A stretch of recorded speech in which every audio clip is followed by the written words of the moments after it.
Hola, ¿cómo están? Espero que se encuentren muy bien. En la unidad número 3 o capítulo número 3 vamos a trabajar con la teoría de los discursos sociales.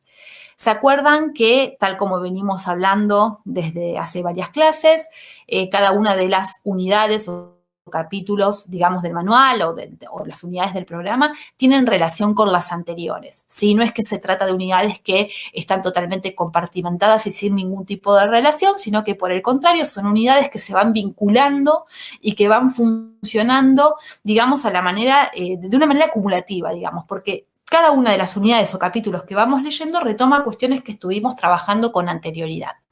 En la unidad 1, capítulo 1, estuvimos trabajando con los autores referentes de la semiología y de la semiótica moderna respectivamente, Saussure y Peirce.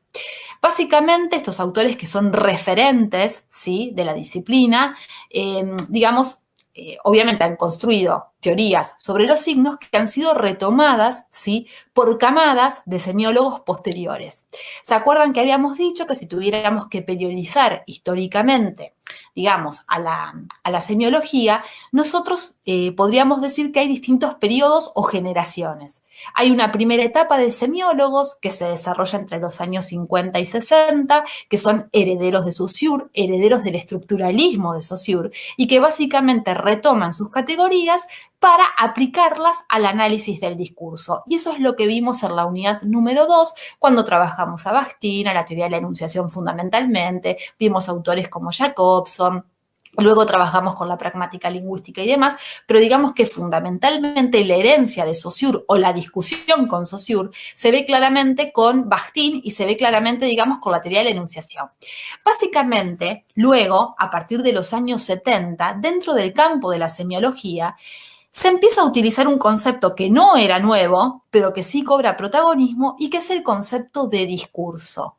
Y ese concepto de discurso que se empieza a utilizar en el campo de la semiología generó un viraje teórico y metodológico. Y básicamente, ¿por qué este concepto de discurso que empieza a utilizarse en los años 70 generó un viraje teórico y metodológico? Lo generó porque básicamente pone en crisis y hace estallar el modelo binario de la significación. Insisto, el modelo de discurso no era nuevo, ¿sí? No era nuevo, pero cobra protagonismo a partir de los años 70. Y si bien, yo creo que esto ya se los mencioné, semiología y semiótica durante muchos años se tomaron como sinónimos, a partir de los años 70 en adelante queda claro que la semiología y que la semiótica son disciplinas que tienen que tienen diferencias bien marcadas teórico-metodológicas y que básicamente abordan a su objeto de estudio, que son los signos y los discursos, digamos, bajo perspectivas distintas, que pueden articularse, pero que son perspectivas distintas y ya no se toman más como, digamos, sinónimos. Acuérdense, la semiología, sobre todo la de primera generación, tiene la herencia o recibe la herencia de Saussure y tiene una mirada binaria de la significación. Vieron que recién analizábamos la carta de lectores. Cuando analizábamos las cartas de lectores, lo que estábamos haciendo es utilizar, digamos, ese desarrollo que había propuesto Saussure de pensar, digamos, a las dos caras del signo como significado y significante, ¿sí? Básicamente esa idea de significado y significante, si la traspolamos al análisis del discurso, se traduce algo más o menos así. Básicamente, desde una perspectiva binaria como la que plantea Saussure y como la que apliqué hace un ratito para el análisis de la carta de lectores, lo que nosotros analizamos es, por un lado, ¿qué dice la carta? Ahí aparece el plano del contenido o significado.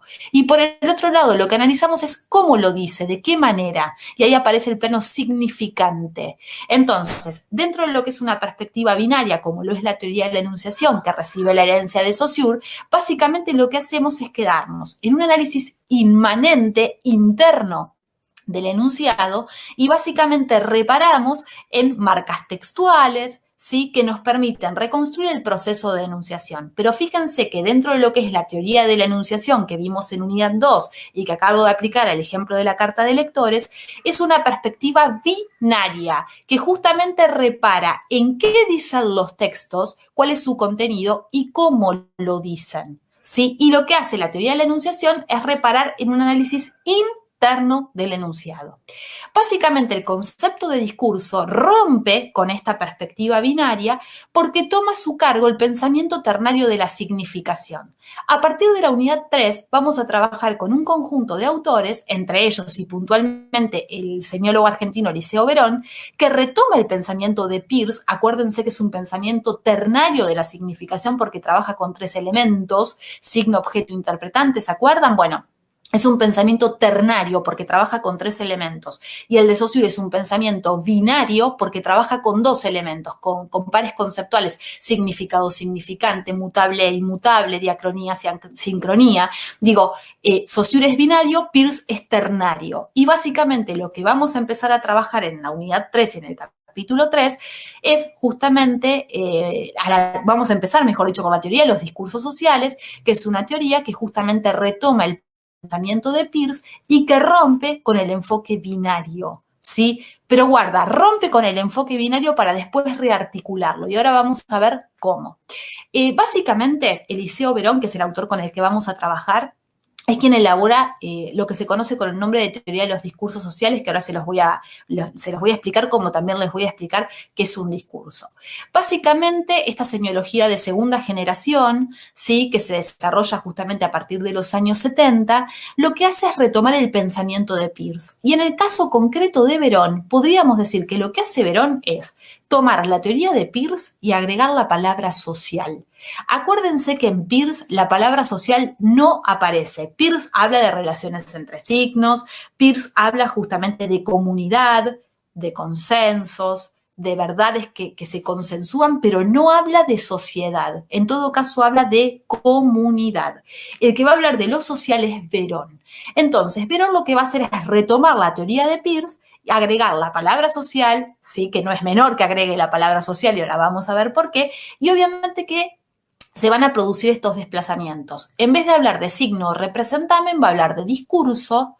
En vez de hablar de objeto, va a hablar de representaciones. Y en vez de hablar de interpretante, va a hablar de operaciones. ¿De acuerdo? Esto yo se los muestro como para que se vayan haciendo esta idea. Verón retoma la teoría de Peirce, ¿sí? Y le agrega la palabra social. Y más allá de agregarle esta palabra social, que no es menor, y ahora vamos a ver por qué, lo que hace Verón es, obviamente también, ¿cómo les podría decir? Reemplazar, podríamos decir, o repensar estos conceptos de Peirce. En vez de hablar de signo, va a hablar de discursos, en vez de hablar de objeto, va a hablar de representaciones, y en vez de hablar de interpretante, va a hablar de operaciones, ¿sí? Bien. Básicamente, ¿qué es la teoría de los discursos sociales? ¿Quién es Eliseo Verón y demás? Eliseo Verón fue un semiólogo argentino, estudió filosofía y letras en la Universidad de Buenos Aires. En su juventud, en los años 70, él se fue a Francia a formarse, a doctorarse. Trabajó con un antropólogo muy, muy reconocido, que por ahí ustedes no los conocen, excepto alguno que haya tenido, digamos, alguna materia vinculada a antropología en la escuela o esté cursando alguna materia específica en el CBC, digamos, en el cual se haya mencionado el autor. Pero bueno, básicamente Verón trabajó con un antropólogo muy conocido que se llamó Lévi-Strauss. Digamos, él recibió la influencia estructuralista, porque Lévi-Strauss era estructuralista, pero básicamente lo que va a hacer Verón es retomar el pensamiento de Peirce para poder justamente plantear lo que denominó la teoría de los discursos sociales, ¿sí? Básicamente, ¿qué es esto de la teoría de los discursos sociales? ¿A qué hace referencia? Básicamente, Verón es un autor que plantea esto. La teoría de los discursos sociales es un conjunto de hipótesis sobre la semiosis social. ¿Qué es la semiosis social? Es la dimensión significante de los fenómenos sociales. Si yo no estuviera en vivo y les preguntara qué entendieron de todo esto, probablemente me van a decir nada. Y los entiendo porque son, digamos, un conjunto de conceptos todos juntos, complejos, que tirados así no se logran entender. Pero a ver, vamos de a poco. La teoría de los discursos sociales, sí, es una teoría que se refiere a los discursos sociales. Y básicamente Verón la define como un conjunto de hipótesis sobre la semiosis social. ¿Se acuerdan que Peirce hablaba de semiosis infinita? La semiosis infinita era una relación de inferencia entre signos, donde un signo nos remitía a otro signo. Y nosotros justamente pensamos a partir de inferencias sígnicas, a partir de relacionar signos entre sí. En el caso de Verón, el concepto de semiosis social es muy parecido, nada más que en la semiosis social lo que hay es una relación entre discursos, ¿sí? Y básicamente esta relación entre discursos, que es la semiosis social, Verón la define como la dimensión significante de los fenómenos sociales. Verón habla de lo social, ¿sí? Plantea esta idea de lo social y va a decir que lo social no habla de social, sino que habla de lo social. Y podríamos decir, si yo lo estuviera, digamos, de manera presencial y tuviera un pizarrón, yo les diría, Verón piensa lo social como una gran esfera. Vamos a pensarlo así. Básicamente lo social tiene distintas dimensiones, ¿sí? Y una de esas dimensiones es la dimensión significante, es la dimensión de la semiosis. ¿Cómo lo vemos a esto en un caso concreto? A ver, vamos a pensar en un fenómeno social cualquiera. Yo les voy a dar el ejemplo del turismo. El turismo es un fenómeno social, ¿sí? Sin ningún lugar a dudas, de natural no tiene nada. El turismo es una actividad que implica básicamente que una persona se traslade de un punto geográfico al otro y que por lo menos pernocte una noche. ¿Qué quiere decir esto? Que cuando uno se va de viaje, por lo menos una noche tiene que dormir fuera de su casa y básicamente eso tiene que darse de esa manera para que pueda considerarse que ese desplazamiento sea considerado como un viaje que se puede encuadrar dentro de lo que es turismo, ¿sí? Entonces, el turismo es una actividad social, es un fenómeno social. El turismo como fenómeno social tiene varias dimensiones. Una podría decir, el turismo tiene una dimensión económica. Sí, claro, por supuesto. Básicamente hay ciertas regiones de nuestro país que viven pura y exclusivamente del turismo y el turismo da de comer, podríamos decir, a un montón de familias y a un montón de pequeñas y medianas y también grandes empresas que a su vez contratan gente, etcétera, etcétera. O sea que el turismo es una actividad comercial, económica, que básicamente, de la cual básicamente dependen muchas provincias, muchas regiones y que da de comer a muchas familias. Ahora bien, el turismo, más allá de tener esta dimensión económica, también puede tener una dimensión política, esto es, los gobiernos se encargan justamente de desarrollar políticas públicas que fomenten, por ejemplo, el turismo interno. Este año está como muy complicado por toda la situación en la cual vivimos, pero bueno, ahora nos estamos acercando al receso de invierno o a lo que hubiera sido el receso de invierno que nosotros no vamos a tener porque terminamos el 29 de agosto. Pero básicamente, digamos, cuando estamos en periodos no pandémicos, podríamos decir, en esta etapa del año se empiezan a publicitar destinos, digamos, de Argentina para que se produzca lo que se denomina turismo interno. Y básicamente los gobiernos lo que hacen es planificar políticas públicas que básicamente fomenten este turismo interno. Esa vendría a ser la dimensión política.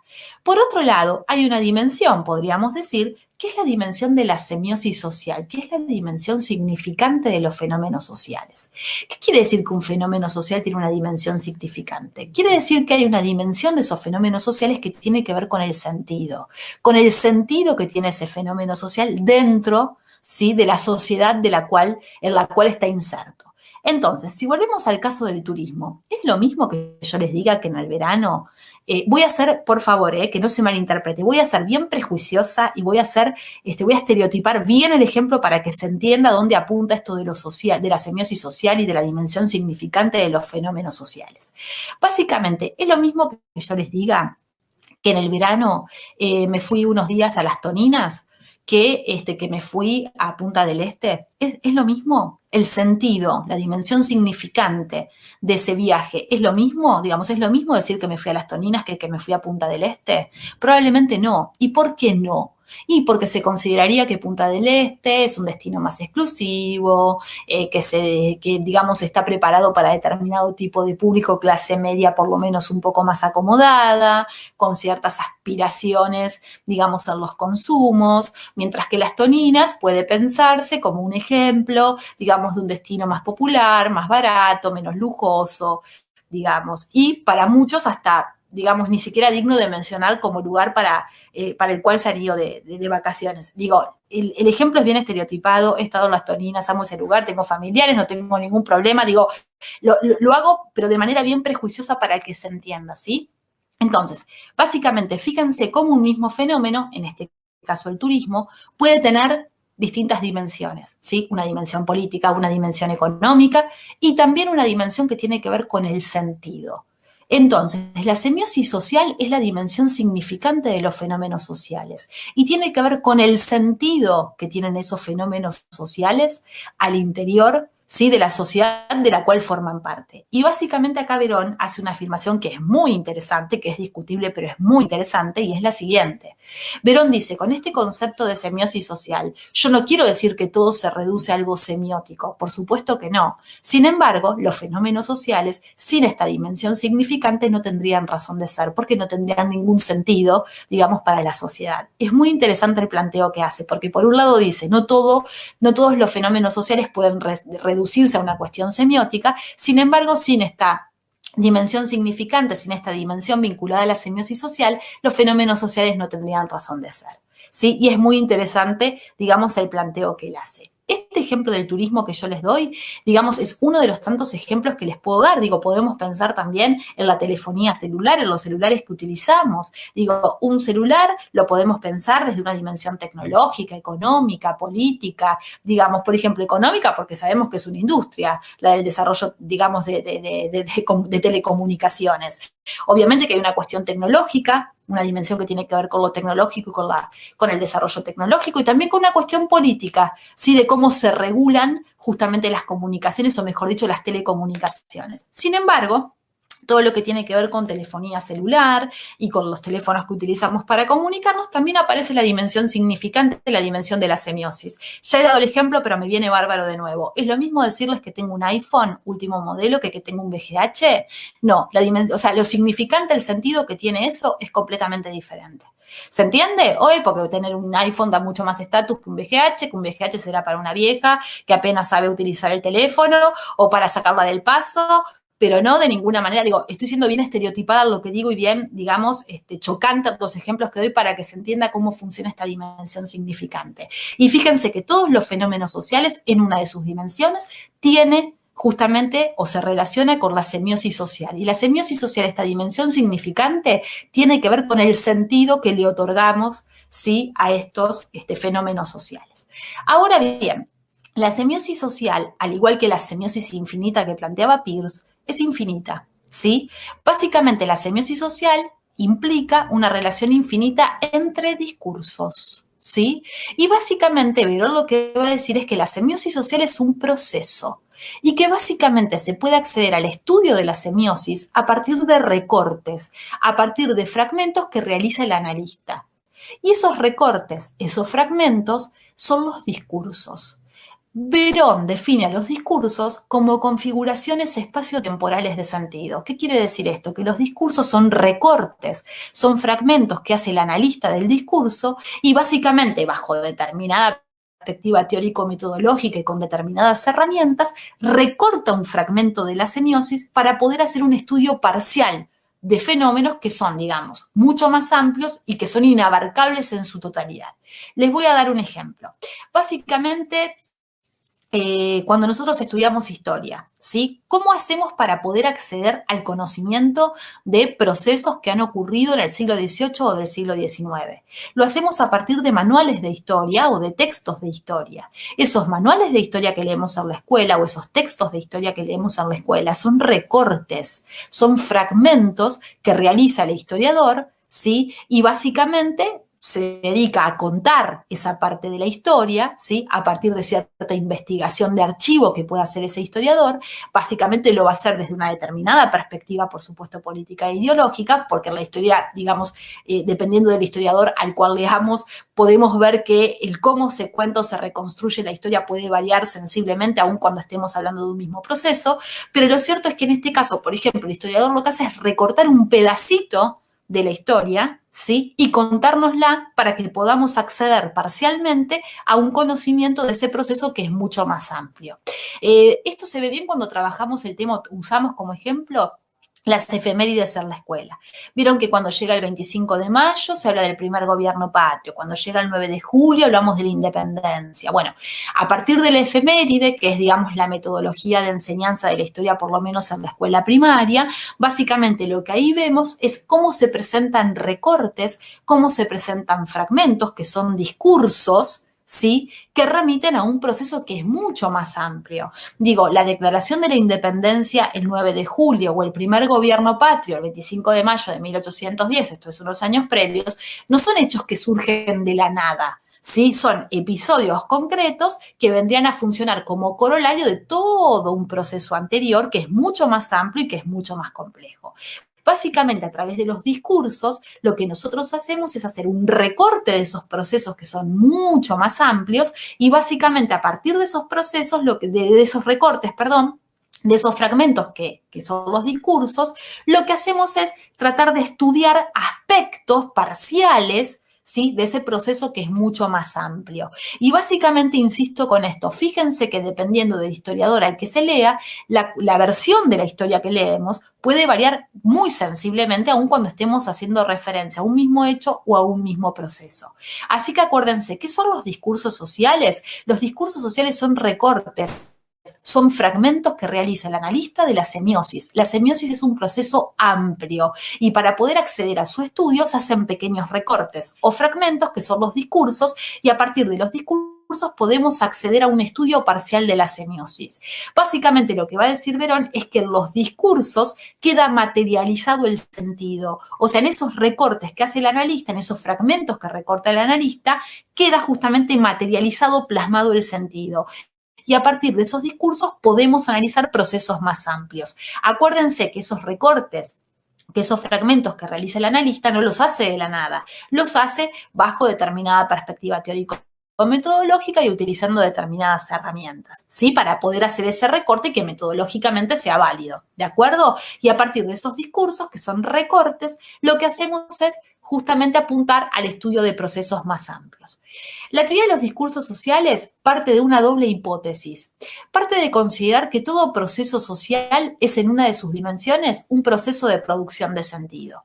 Esta primera hipótesis tiene que ver con lo que yo les explicaba antes cuando les di el ejemplo del turismo. Los fenómenos sociales o los procesos sociales tienen varias dimensiones: económica, política, cultural, etcétera. Pero una de ellas es la dimensión de la semiosis o básicamente la dimensión significante, ¿sí?, de los fenómenos sociales. Esta primera hipótesis, acuérdense que se explica a partir del ejemplo que les di del turismo. Todo proceso social en alguna de sus dimensiones es un proceso de producción de sentido. Y esto quiere decir que en alguna de sus dimensiones todo proceso social se vincula con la dimensión significante o con la semiosis. Segunda hipótesis, que es lo mismo pero al revés. Toda producción de sentido es social. ¿Y esto qué quiere decir? Que básicamente el sentido, la dimensión significante no cae del cielo, es una producción social. Y básicamente el sentido que se produce socialmente se produce siempre dentro de un contexto social e histórico. ¿Sí? El sentido no se produce de manera individual ni es algo que cae del cielo. El sentido está atravesado por lo ideológico, ¿de acuerdo? Y de alguna manera lo que podríamos decir es que siempre el sentido se asocia a lo social y no a lo individual. El sentido que obtienen las cosas, el sentido que les damos a las cosas es social. Si yo les digo que las toninas es un destino que digamos, que no es considerado, digamos, ni exclusivo,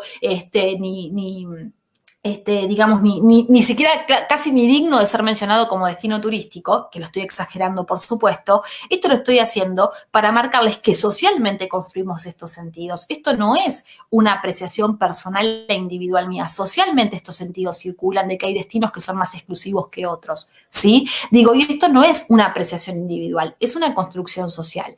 Que después estemos de acuerdo o no, o que intentemos criticarlo y romper con ese sentido que construimos socialmente es otra historia. Pero estos sentidos se construyen socialmente, no los construyo yo de manera individual.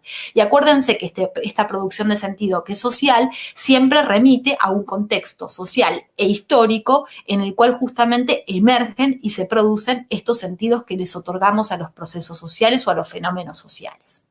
Básicamente, esta segunda hipótesis de que todo, digamos, proceso de sentido es social, se vincula con lo que Verón llama condiciones de producción y condiciones de reconocimiento. Verón va a decir que todos los discursos siempre se relacionan con otros discursos. Acuérdense que así como Peirce decía que un signo siempre se vincula con otro signo, Verón lo que va a plantear es que todo discurso siempre se relaciona con otros discursos. Y al igual que lo que hizo Peirce, Verón tacha, borra al sujeto y piensa a las relaciones entre discursos, ¿sí? Para construir la teoría de los discursos sociales, que es una teoría, digamos, que tiene un grado de abstracción importante, lo que Verón hace es lo mismo que hace Peirce. Obviamente que después las personas nos enfrentamos con los discursos, los leemos, los los discutimos, etcétera. Pero para poder construir una teoría general acerca del funcionamiento de los discursos, Verón lo que hace es tachar al sujeto y decir que el sujeto es punto de pasaje del sentido, pero en realidad lo que plantea Verón es que la relación siempre es entre discursos. Básicamente los discursos tienen condiciones de producción y condiciones de reconocimiento. Las condiciones de producción de un discurso se vinculan con lo que podríamos llamar la emisión, y las condiciones de producción tienen que ver con las reglas, las variables que permiten la generación de un discurso o que lo restringen. Básicamente, cuando pensamos en las condiciones productivas, estamos pensando en las reglas que permiten, pero que también restringen, la generación de determinado discurso. Mientras que las condiciones de reconocimiento se pueden vincular justamente con la interpretación, con la lectura o con la recepción, y básicamente las condiciones de reconocimiento hacen referencia a las reglas que determinan o definen, ¿sí?, las lecturas e interpretaciones que se hace de un discurso. Básicamente, esta, digamos, distinción que hace Verón no es menor y tiene consecuencias importantes. ¿Y por qué las tiene? Porque básicamente cuando nosotros analizamos a un discurso desde el punto de vista de sus condiciones de producción, no podemos deducir o adivinar cuáles van a ser sus efectos. Verón lo que va a plantear es que la comunicación no es lineal. Esto quiere decir que un mismo discurso puede generar una multiplicidad de efectos posibles. No cualquier interpretación, ¿sí? Pero sí un campo de efectos posibles. De hecho, fíjense que este tema de la no linealidad de la comunicación lo podemos ver básicamente cuando tenemos intercambios entre nosotros o damos clases. ¿Cuántas veces nosotros en clase, digamos, intentamos hacerle llegar un mensaje y demás, y nos damos cuenta que no necesariamente ese mensaje que les queríamos hacer llegar, ustedes lo interpretaron o siquiera lograron entender, digamos, lo que les estábamos diciendo o lograron darse cuenta de lo que les estábamos diciendo? A lo que voy con esto es, la comunicación no es lineal, sino siempre lo que uno dice, y acá me corro de la generalidad de Verón que tacha al sujeto, voy a un ejemplo concreto. Básicamente, el discurso que uno pronuncia no necesariamente es interpretado como uno quiere, ¿sí? Básicamente, todo discurso tiene o genera un campo de efectos posibles o una posibilidad de interpretaciones posibles. Y básicamente lo que es importante es esta distinción que hace Verón. Una cosa son las condiciones de producción de un discurso, esto es el contexto social e histórico en el que surge un discurso, y otra cosa son las condiciones de reconocimiento e interpretación de un discurso. Y les doy un ejemplo claro.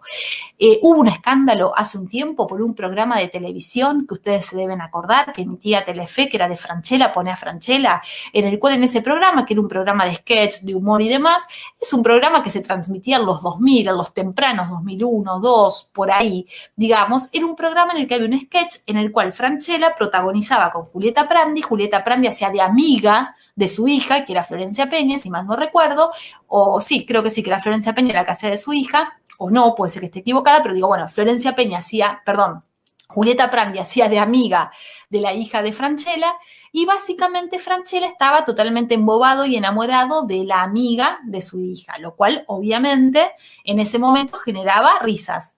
Tiempo después, hace unos pocos años, Telefe empezó a repetir estos sketches de Francella y se generó un escándalo terrible porque decían que ese sketch era totalmente despreciable, porque estaba mostrando a como un viejo, digamos, se estaba haciendo, digamos, estaba extralimitando con una menor que encima actuaba, con una menor que actuaba de menor justamente haciendo o interpretando el papel de amiga de su hija, y que eso no eran valores dignos de ser transmitidos por la televisión y demás. Fíjense que ahí podemos ver justamente cómo las condiciones de producción y las condiciones de reconocimiento no coinciden. El programa se produjo y se grabó en los años 2001, aproximadamente por ahí. No sé si soy del todo exacta con el momento, pero hace bastantes años. En ese momento, las condiciones de producción habilitaban la emergencia de ese tipo de programas y de la producción de ese tipo de programas, y que generaban risa y que nadie cuestionaba, ¿sí?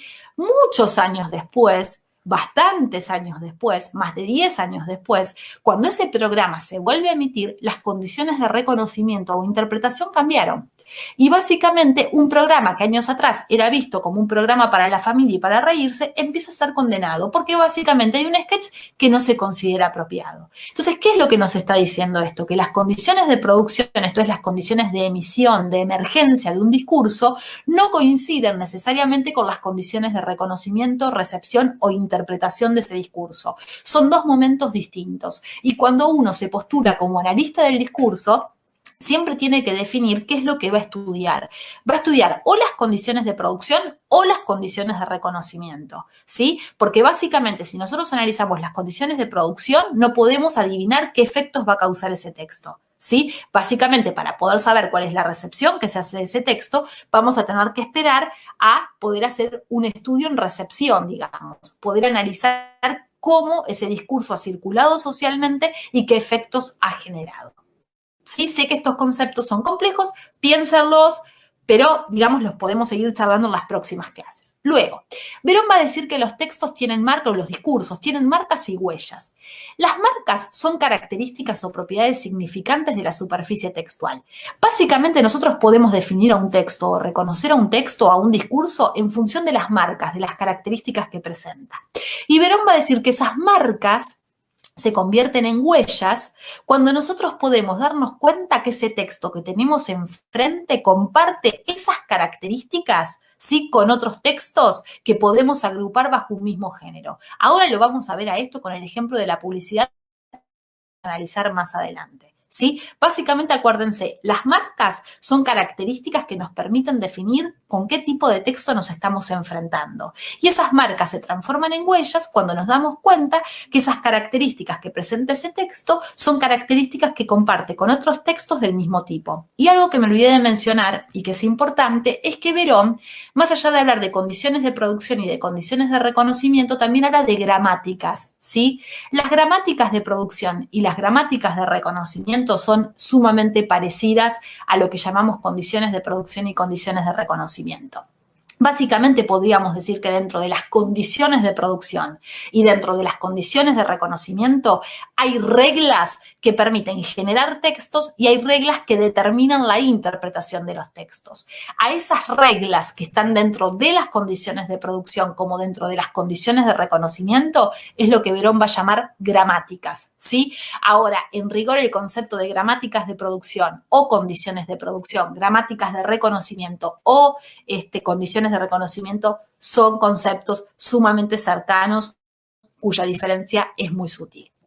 Bien, básicamente nosotros ahora vamos a explicar el ejemplo del desfasaje del que les hablaba recién a partir del caso de la publicidad. Vieron que yo recién les decía que para Verón los discursos tienen condiciones de producción y condiciones de reconocimiento, y que básicamente estas condiciones de producción no necesariamente coinciden con las condiciones de reconocimiento. ¿Esto qué quiere decir? Que un mismo texto puede generar una multiplicidad de efectos posibles o un campo de efectos posibles.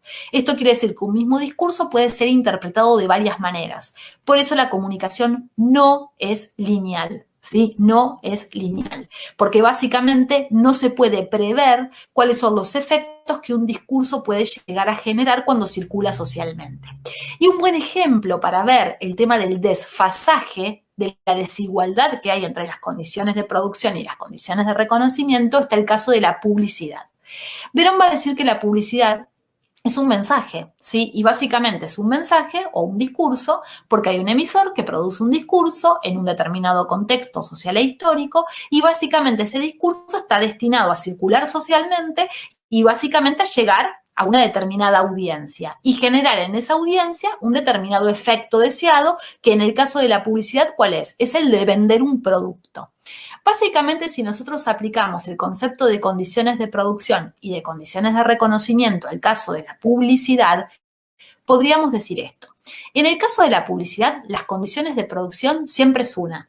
¿Sí? Y básicamente las reglas de generación, de construcción, de emisión de una publicidad se rigen por la lógica del marketing. El marketing marketing es una disciplina que se dedica a hacer análisis de mercado, a detectar públicos, básicamente a detectar, más que a detectar públicos, sí, a detectar, a segmentar públicos y a detectar necesidades y a ofrecer productos que puedan justamente saciar esas necesidades. Ahora bien, básicamente el marketing no solo identifica necesidades, muchas veces también las inventa para después poder satisfacerlas. Pero básicamente la publicidad está regida por la lógica del marketing. La publicidad se produce, se emite, ¿sí?, bajo esta lógica del marketing, que lo que busca es vender un determinado producto para poder saciar las expectativas, necesidades y demandas del público o de un determinado público. Verón va a decir que en el caso de la publicidad, ¿sí?, cuando pasamos al campo de la recepción, nos encontramos con este problema. Verón dice, ¿cuántas veces pasa que una publicidad está bien hecha, está bien dirigida al público, se transmite por canales adecuados para llegar al público adecuado, digamos, y definido de antemano, pero sin embargo no logra ser exitosa? Piensen que una publicidad se mide como exitosa en la medida en la que el producto que se publicita aumente su venta, ¿sí? Si no, la publicidad puede ser muy linda, pero si yo hago una publicidad y básicamente no logro que mi producto logre vender más, bueno, evidentemente estamos en un problema, digamos, la publicidad no logra ser exitosa. Entonces Verón dice, ¿qué pasa? ¿Por qué muchas veces una publicidad que está bien hecha, que se comunica por los canales adecuados para llegar a su público, a su target, no logra ser exitosa? Básicamente, dice Verón, esto pasa porque hay un desfasaje entre las condiciones de producción y las condiciones de reconocimiento o recepción. Básicamente, Verón dice que en el campo de la publicidad, cuando nos paramos desde el punto de vista de las condiciones de reconocimiento o recepción, ¿sí?, nos encontramos con el concepto de pertinencia. Pertinencia en marketing quiere decir que un mensaje o una publicidad es pertinente cuando logra dar con el público al que apunta y además genera en ese público un comportamiento de compra. El tema es que no siempre la publicidad logra ese comportamiento de compra que espera. Y esto pasa, dice Verón, porque justamente no hay una única posible respuesta a un discurso. Hay un desfasaje entre las condiciones de producción y las condiciones de reconocimiento. Por lo tanto, en el caso de la publicidad, quien se dedique a producir, a hacer publicidades, tiene que tener en cuenta las distintas situaciones de recepción que pueden darse de la publicidad y que pueden justamente hacer que esa publicidad, aun cuando esté bien hecha, bien dirigida y llegue al público al cual se dirige, no necesariamente genere el comportamiento de compra deseado. Verón dice que hay 5 pertinencias. Pertinencia fuerte directa, pertinencia fuerte indirecta, pertinencia nula objetiva, pertinencia nula subjetiva y pertinencia interdiscursiva. Estas pertinencias se refieren a situaciones de recepción, ¿sí?, de la publicidad.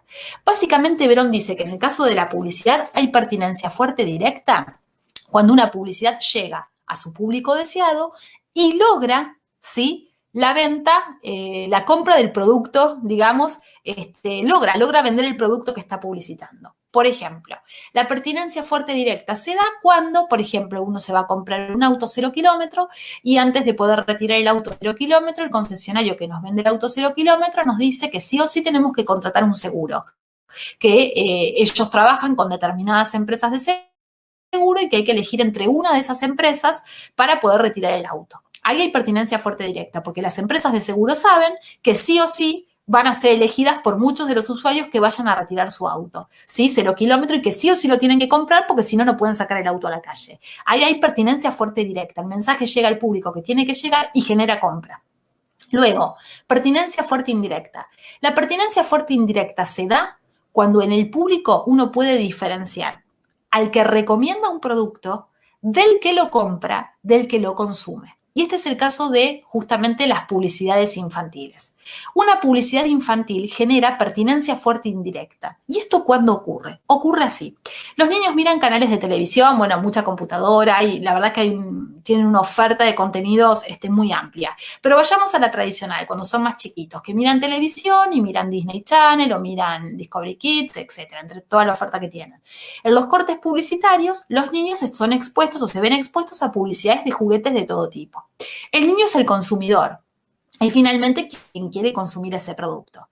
Ese niño consumidor empieza a insistirle a sus padres, que son los compradores, que quieren ese juguete. Y quien recomienda el juguete es un canal de televisión que transmite esa publicidad y que a su vez, dependiendo del tipo de publicidad, muchas veces las marcas los juguetes funcionan como garantía de que esos juguetes son de calidad.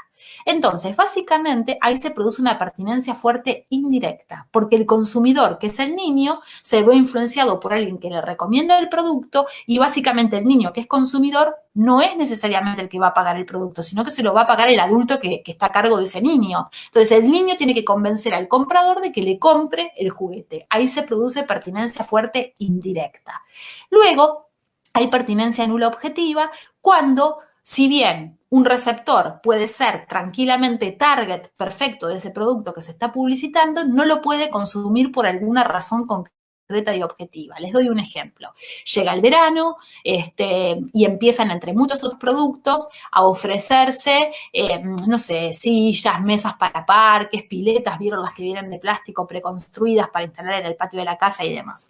Básicamente esos son productos que se ofrecen a la familia. Supongamos que yo voy caminando por la calle con mis hijos y mi marido, doy en el target perfecto como para que me entreguen un folleto en el cual me ofrezcan una mesa, sillas para el patio, pileta, etc. Sí, a mí me encanta el producto, pero tengo un problema concreto y objetivo, y es que no vivo en una casa, vivo en un departamento, o sea que se imaginan la pileta, la silla y la mesa donde las pongo, ¿sí? Porque no tengo lugar, entonces no lo puedo comprar.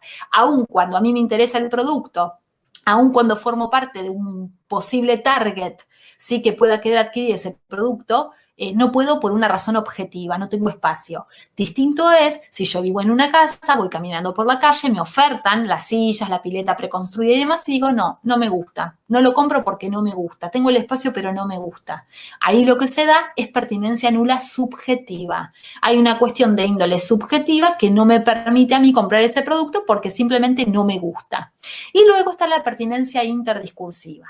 La pertinencia interdiscursiva ocurre cuando se da un comportamiento cruzado de compra. Por ejemplo, productos para mujeres terminan siendo consumidos por hombres y productos para hombres terminan siendo consumidos por mujeres.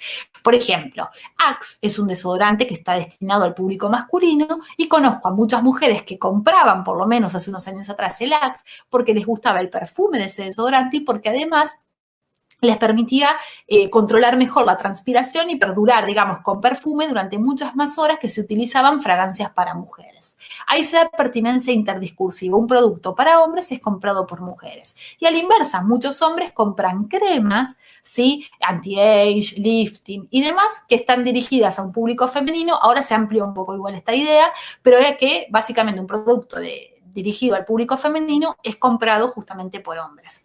A ver, básicamente lo que quiere mostrar Verón con esto de las pertinencias es que justamente que hay un desfasaje entre las condiciones de producción y las condiciones de reconocimiento y que muchas veces una publicidad, por mejor hecha que esté, no necesariamente logra con su cometido porque la situación de reconocimiento, de recepción es amplia, es variada y no hay un único efecto que pueda generar la publicidad.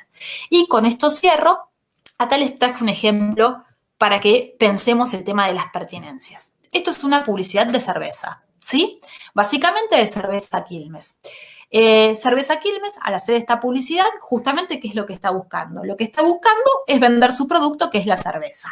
En letra chiquita, que aquí no se ve, dice beber con moderación, prohibida la venta a menores de 18 años. Ahí está definiendo su público, ¿no? A quién le está hablando. Aunque todos sabemos que en la práctica los menores de 18 años consumen cerveza, ¿sí? Pero por ley, la empresa está obligada a definir que su público son los mayores de 18 años, ¿sí?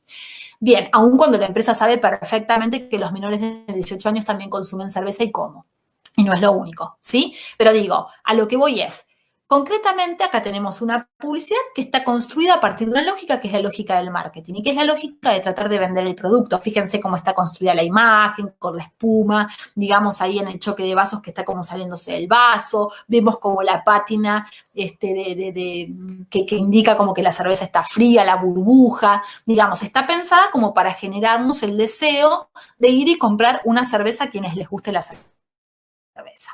Bien, entonces supongamos, cerveza Quilmes, pertinencia fuerte directa. ¿A quién está dirigida? Y está dirigida a un público mayor de 18 años, es, digamos, un tipo de empresa y de bebida que se dirige a un público bastante amplio, porque digamos que cerveza no toman solo los jóvenes de 18, 19, 20. Digo, la cerveza es un producto que se consume masivamente y que por ley, vamos a atenernos a lo que dice la ley, la consumen a partir de los 18 años en adelante cuando sabemos claramente no es así, digamos, el público adolescente joven, pero también mayores de 18 años, consumen este producto. O sea que la pertinencia fuerte directa se logra si yo llego, digamos, a este público amplio, ¿sí? Y logro que compren cerveza. Como Quilmes se dirige a un público que es amplio, la publicidad la tiene que hacer por varios canales, por redes sociales, pero también por radio, por televisión y por gráfica, porque no se olviden de que cerveza no solo consumen los jóvenes, también la gente grande. Y es más probable que la gente grande, ¿sí? Cuando hablo de grande, a los 60, 50 no, pues todavía dentro de todo manejan redes, pero 60 también.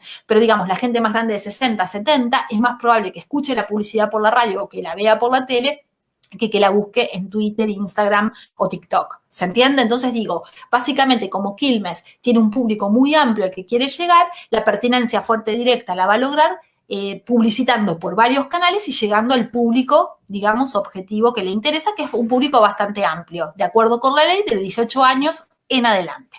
Luego, pertinencia fuerte indirecta se va a dar si un menor de edad, de 18 años, quiere llevar cerveza a una fiesta de amigos y le dice al padre, che, mira, me tenés, o a la madre, me tenés que ir a comprar, o a un hermano mayor de edad, me tenés que ir a comprar cerveza porque el supermercado de acá enfrente no me la vende porque sabe que soy menor y están súper estrictos con esto de la venta de bebidas alcohólicas, así que necesito que me vayas a comprar una cerveza.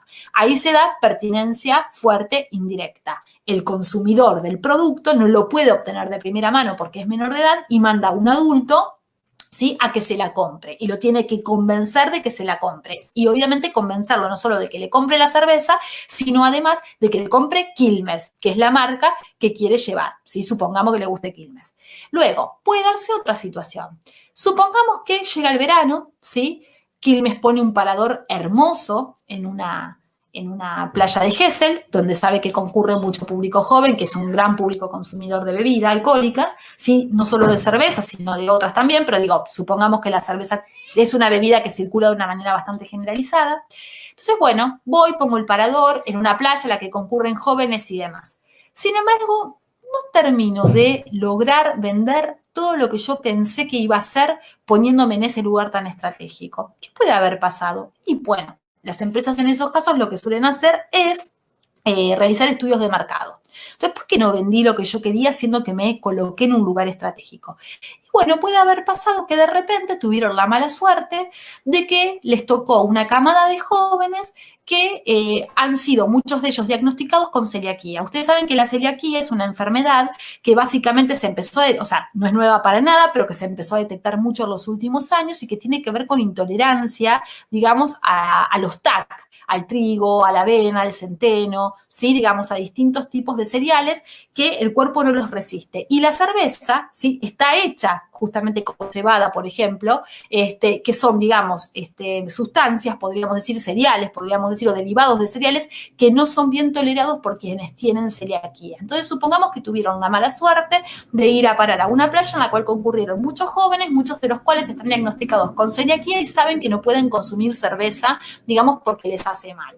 Bueno, ahí lo que se da es una situación de pertinencia nula objetiva. Rápidamente las empresas son vivas y van a alargar su línea, digamos, para celíacos.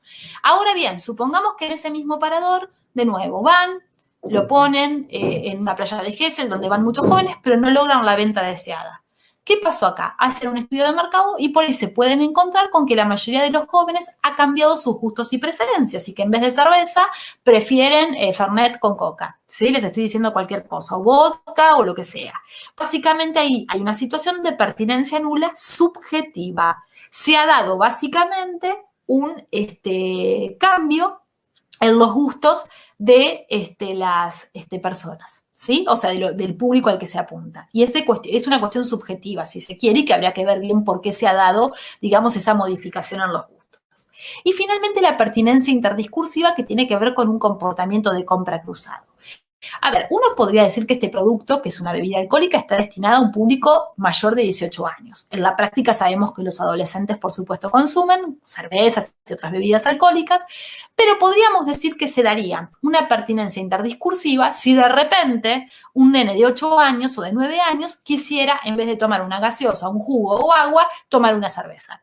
Ahí podríamos decir que se está dando de manera muy prematura en un niño, digamos, que se supone no es público ya sí de este tipo de productos y que quisiera consumir una bebida alcohólica que sin dudas no está destinada para él y que la empresa sabe de antemano que ese público no es público para poder consumir alcohol. ¿Se entiende? Sí se acepta a partir de 13, 14, 15, las empresas saben que consumen, pero antes de esa edad, pensando en un público más de primaria de 9, 10 años, sería como muy chocante que quisieran consumir o que se diera un comportamiento de compra, digamos, de este tipo de productos. Sabemos que cada vez más chiquitos empiezan a tomar alcohol, sobre todo en séptimo grado, a partir de esas edades, pero bueno, ahí se está dando una pertinencia interdiscursiva. Público cada vez más joven empieza a consumir una bebida que a priori no puede porque por ley está prohibido. A ver, básicamente, ¿qué es lo que les intenté mostrar con estos ejemplos? O mejor dicho, con esto que estoy mostrando. Básicamente lo que les quise mostrar es que, digamos, en una misma publicidad pueden vivir o pueden darse, ¿sí?, todas estas pertinencias. Y esto lo que nos muestra es como un campo de efectos posibles o como un mismo discurso puede ser por una multiplicidad de motivos. Dense tiempo con la teoría de los discursos sociales, es un tema al que hay que leerlo, releerlo, pensarlo, ¿sí? En las clases vamos a continuar trabajando con este concepto de discurso y además vamos a sumar la cuestión de la ideología, ¿sí? Que es justamente qué es lo que estos discursos comunican, qué sentidos comunican y con qué carga ideológica, podríamos decir, los comunican o qué carga ideológica tienen estos discursos. Y básicamente para poder hablar de ideología, primeramente vamos a tener que poder definir qué es la ideología. Así que espero que les haya servido. De hacer los cuestionarios de autocontrol de unidad 2. Sé que la clase hoy se hizo un poquito más extensa, pero bueno, me parece que era importante dejar, digamos, estos temas explicados y también presentarles este ejemplo para que puedan ver bien el tema del desfataje. Y algo que olvidé de mencionar y que me estoy acordando ahora es que en el caso de la publicidad, las marcas y las huellas, que eran unos conceptos que yo les había mencionado en la exposición, también pueden verse y de la siguiente manera. Lo que yo les mostré, ustedes lo pudieron reconocer perfectamente como publicidad, porque tiene marcas textuales que a ustedes le permitieron reconocer como una publicidad. ¿Y cuáles son esas marcas textuales? Hay un producto, hay una marca, hay un eslogan publicitario o frase publicitaria. Todas esas son marcas características que nos permiten reconocer ese discurso como un discurso publicitario. Y esas marcas se transforman en huellas cuando podemos darnos cuenta que esas características que tenía esa publicidad específica de Quilmes son características que comparten otros discursos de las mismas características. ¿Qué quiero decir con esto? Toda publicidad, más allá del aspecto creativo y de que busque diferenciarse de las otras publicidades que circulan en el mercado, comparten estas características. Publicitan un producto, aparece la imagen del producto, hay una marca, ¿sí? Un logo, una marca que aparece, digamos, en la publicidad y además siempre aparece un eslogan o frase escrita publicitaria acompañando justamente a esa imagen, a ese producto que se está mostrando. Espero nuevamente, como les dije, que les haya servido y bueno, vamos a continuar trabajando con estos temas. Que estén bien y no se olviden de hacer los cuestionarios.